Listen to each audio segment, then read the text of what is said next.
As technology progresses and as it advances, many of us assume that these advances make us more intelligent, make us smarter, and more connected to the world. And what I'd like to argue is that that's not necessarily the case, as progress is simply a word for change. And with change, you gain something, but you also lose something.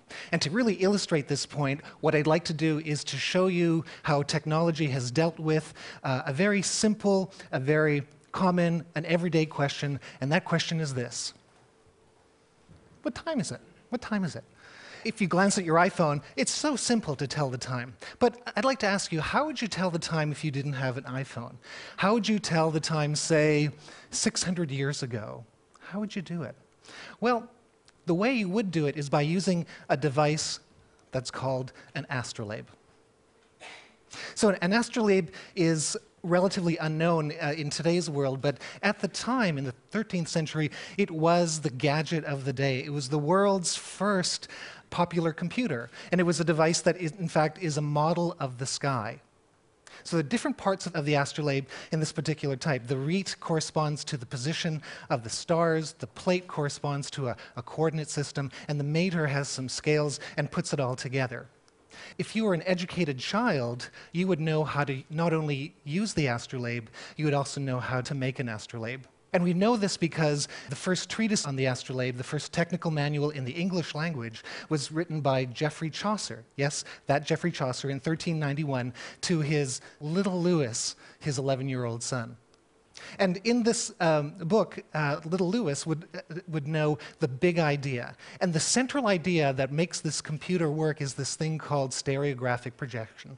And basically the concept is, how do you represent the three-dimensional image of the night sky that surrounds us onto a flat, portable, two-dimensional surface? The idea is actually relatively simple. Imagine that the Earth is at the center of the universe, and surrounding it is the sky projected onto a sphere. Each point on the surface of the sphere is mapped through the bottom pole onto a flat surface where it's then recorded. So the North Star corresponds to the center of the device. The ecliptic, which is the path of the sun, moon, and planets, correspond to an offset circle. The bright stars correspond to little daggers on the rete, and the altitude corresponds to the plate system. Now, the real genius of the astrolabe is not just the projection. The real genius is that it brings together two coordinate systems so they fit perfectly. There's the position of the sun, moon, and planets on the movable rete, and then there's their location on the sky as seen from a certain latitude on the back plate. Okay? So how would you use this, this device? Well, let me first back up for a moment. This is an astrolabe. Pretty impressive, isn't it? And so this astrolabe is on loan from us from the Oxford School of Museum of History, and you can see the different components. This is the mater, the scales on the back. This is the rete, okay, do you see that? That's the movable part of the sky. And in the back you can see like a spiderweb pattern, and that spiderweb pattern corresponds to the local coordinates in the sky. This is a rule device, and on the back are some other devices, measuring tools, and scales to be able to make some calculations, okay? You know, I've always wanted one of these. For my thesis, I actually built one of these out of paper. This is a replica from a 15th century device, and it's worth probably about 3 MacBook Pros.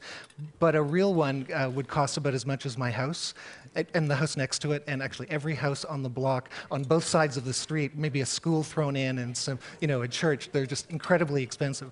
But let me show you how to work this device. So let's go to step 1. First thing that you do is you select a star in the night sky if you're telling time at night. So tonight, if it's clear, you'll be able to see the summer triangle, and there's a bright star called Deneb. So let's select Deneb. Second is you measure the altitude of Deneb. So step 2, I hold the device up, and then I sight its altitude there so I can see it clearly now. And then I measure its altitude. So it's about 26 degrees. You can't see it from over there. Step 3 is to identify the star on the front of the device. Deneb is there, I can tell. Step 4 is I then move the REIT, move the sky, so the altitude of the star corresponds to the scale on the back. Okay? So when that happens, everything lines up. I have here a model of the sky that corresponds to the real sky. Okay? So it is, in a sense, holding a model of the universe in my hands. And then finally, I take a rule and move the rule to a date line, which then tells me the time here. Right? So that's how the device is used. So I know what you're thinking. That's a lot of work, isn't it? Isn't it a ton of work to be able to tell the time as you glance at your iPod to just check out the time? But there's a difference between the two, because with your iPod you can tell, or your iPhone, you can tell exactly what the time is with precision.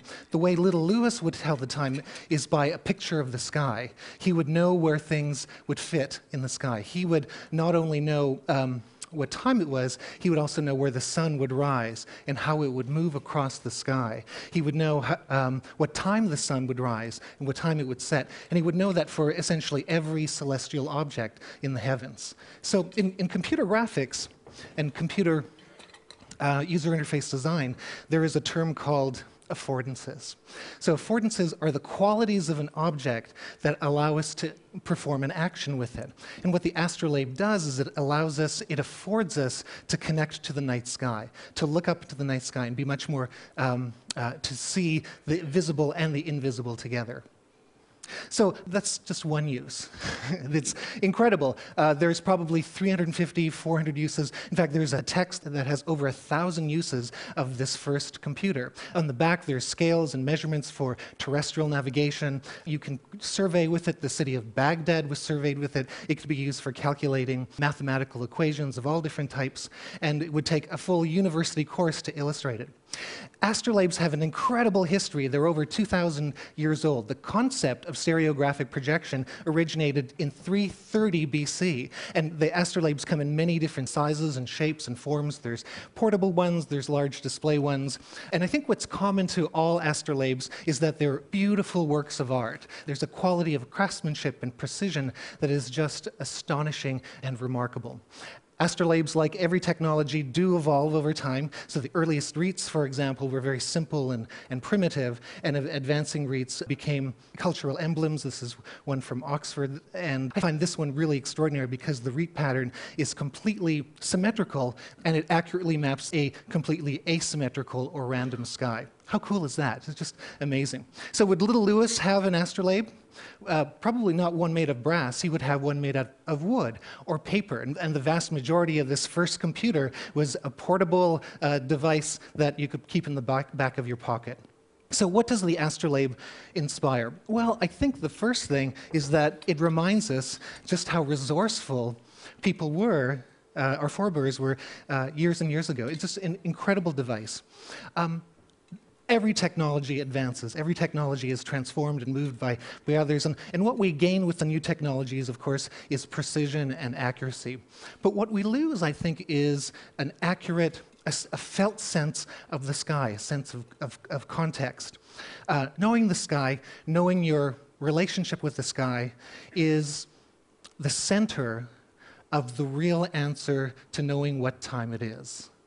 So I think the astrolabes are just remarkable devices. And so what can we learn from these devices? Well, primarily that there's a subtle knowledge that we can connect with the world, and astrolabes return us to this subtle sense of how things all fit together and also how we connect to the world.